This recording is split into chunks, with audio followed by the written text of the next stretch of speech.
بسم اللہ الرحمن الرحیم صلی اللہ علی محمد۔ پاکستان اور دنیا بھر میں لاکھوں دیکھنے اور سننے والوں کو ناہید احمد جیلانی کا سلام۔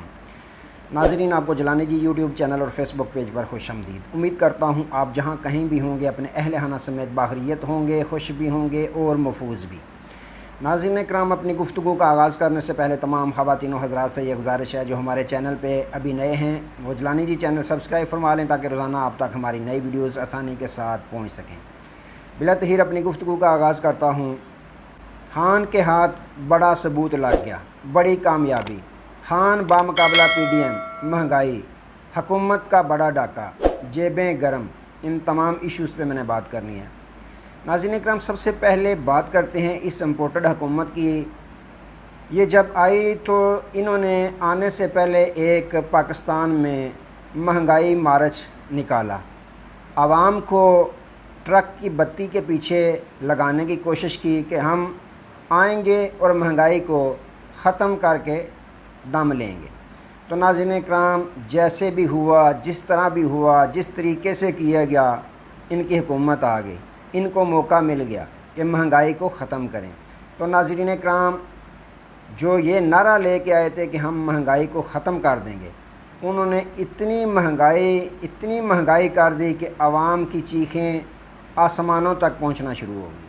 ناظرین اکرام، کون سا اتنا زلزلہ آ گیا، کون سی ایسی آفت آ گئی کہ ایک سال 1.5 سال میں 3 گنا مہنگائی میں اضافہ ہو گیا۔ اگر دیکھیں مارچ تک، جو 2022 مارچ کا ماہ تھا جب اپریل کے ماہ میں حکومت تحریک انصاف کی گرائی گئی رجیم چینج کے ذریعے، تو مارچ کے مہینے تک اگر دیکھیں ملک میں مہنگائی، تو اس کے مقابلے میں آج کے دن اگر دیکھیں 2023 یہ جولائی کا ماہ ہے، اس وقت تک دیکھیں تو زمین اور آسمان کا فرق ہے اس مہنگائی اور اس مہنگائی میں۔ جو آئے مہنگائی کو ختم کرنے تھے، لیکن مہنگائی کو تو ختم نہ کیا بلکہ اپنے تمام کرپشن کے کیسز جو تھے وہ ضرور انہوں نے ختم کیے۔ تو ناظرین اکرام، کچھ موازنہ کرتے ہیں جو پاکستان تحریک انصاف کے دور میں ریٹ چل رہے تھے، مختلف اقسام کی جو اشیاء ضروریہ ہیں ان کی قیمتیں چیک کرتے ہیں۔ ناظرین اکرام، سب سے پہلے دیکھتے ہیں یہ 2022 31 مارچ تک کے ریٹ ہیں اور 20 جولائی 2023 تک جو اب یہ چل رہا ہے یہاں تک کے ریٹ ہیں۔ دیکھتے ہیں کہ کیا فرق ہے۔ ناظرین اکرام، کپتان کے دور میں جو دال مونگ کی تھی 1 کلو اس کا ریٹ تھا 220 روپے، آج کا جو ریٹ ہے وہ 320 روپے ہے۔ تو اس میں اگر فرق دیکھیں تو 100 روپیہ اضافہ ہوا ہے ایک سوا سال کے دوران۔ دال جو ماش ہے 1 کلو کا ریٹ تھا ناظرین اکرام 310 روپے تحریک انصاف کی حکومت میں، آج 520 روپے اس کا ریٹ ہے۔ فرق کیا ہے؟ 210 روپے۔ تو آگے دیکھیں آٹا۔ ناظرین اکرام، پاکستان تحریک انصاف کی حکومت میں آٹے کا 1 کلو جو تھا وہ 77 روپے کا تھا، آج چیک کریں تو آٹے کا فی کلو 155 روپے فروخت ہو رہا ہے۔ تو فرق دیکھیں 78 روپیز فرق ہے، 78 روپے فرق ہے۔ تو ناظرین اکرام، گندم کی بوری 10 کلو 608 روپے کی تھی پاکستان تحریک انصاف کے دور میں، تو آج 1236 روپے کی ہے۔ فرق دیکھیں تو 830 روپے اضافہ ہے ایک سوا سال میں۔ تو ناظرین اکرام، ایسے ہی کوکنگ آئل جو 5 لیٹر ہے اس کا ریٹ تھا پاکستان تحریک انصاف کے دور حکومت میں 31 مارچ تک 2460 روپے، آج اگر دیکھیں تو اس کا ریٹ ہے 3290 روپے۔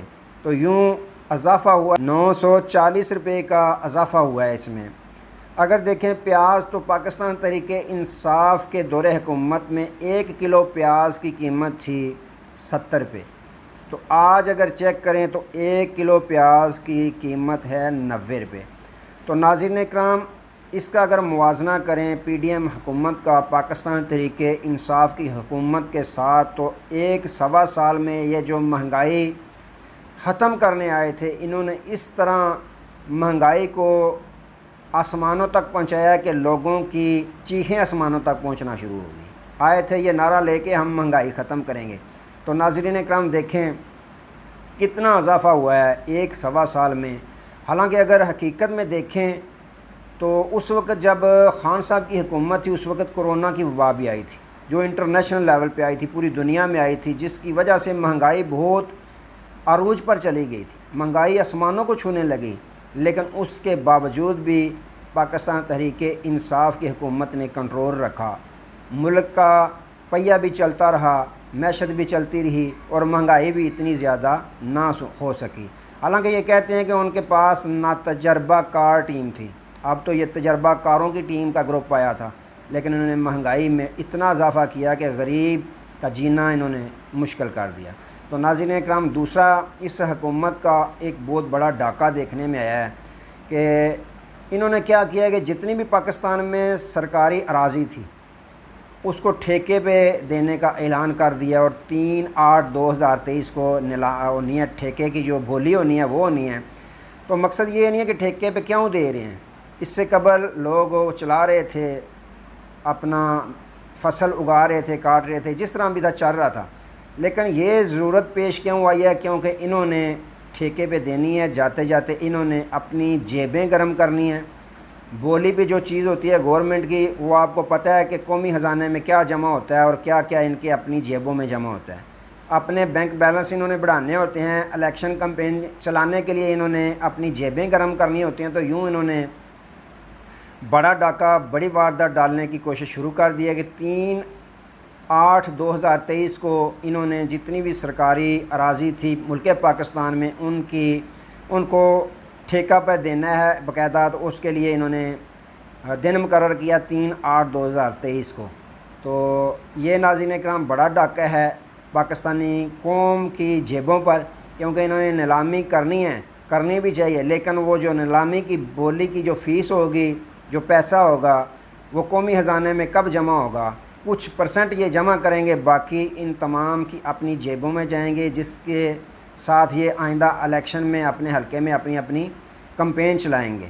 یہ جو قرض ملا ہے ناظرین اکرام IMF کی طرف سے، یہ بھی ملک پاکستان کے مسائل پہ یہ نہیں لگایا جائے گا، بلکہ انہوں نے لگانا ہے تو اپنے الیکشن کمپین پہ چلانا ہے، الیکشن کمپین پہ لگانا ہے، اور الیکشن کو خریدنے کی کوشش کرنی ہے، ووٹرز کو خریدنے کی کوشش کرنی ہے، اسی لیے انہوں نے استعمال کرنا ہے۔ ملک پاکستان کی خوشحالی کے لیے انہوں نے استعمال نہیں کرنا۔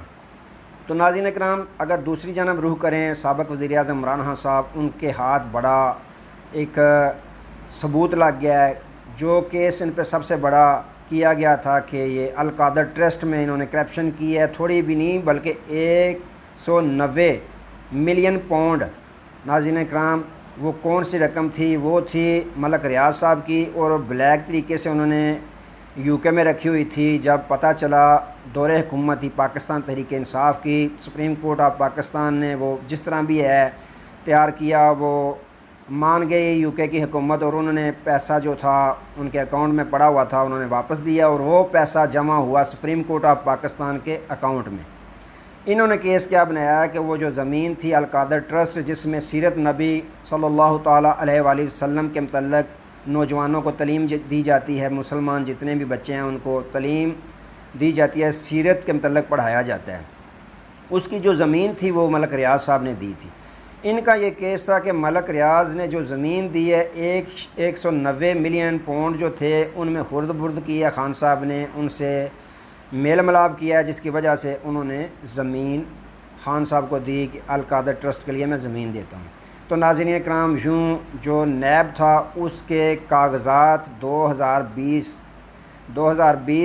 کے مئی کے جو کاغذات تھے وہ خان صاحب کے ہاتھ لگ گئے ہیں، جس میں نیب نے یہ کیس جو تھا علی ریاض ملک ریاض ان کے نام پہ یہ اکاؤنٹ تھا کہ 190 ملین پاؤنڈ جو تھے وہ سپریم کورٹ آف پاکستان کے اکاؤنٹ میں واپس پاکستان پہنچ چکے ہیں، لہٰذا وہ ان پہ جو کیس تھا نیب کی جانب سے اس وقت کیا گیا تھا کہ انہوں نے کرپشن کی ہے، ملک کا پیسہ باہر بلیک کے طریقے سے یہ لے کے گئے ہیں، تو وہ نیب نے اس کیس کو ختم کر دیا تھا، بند کر دیا تھا۔ یہ باقاعدہ اپنے کاغذات پہ لکھ کر کے جو پیسہ گیا تھا ملک سے باہر، ملک ریاض فیملی لے کے گئی تھی، وہ پیسہ ملک پاکستان واپس آ گیا اور سپریم کورٹ آف پاکستان کے اکاؤنٹ میں چلا گیا۔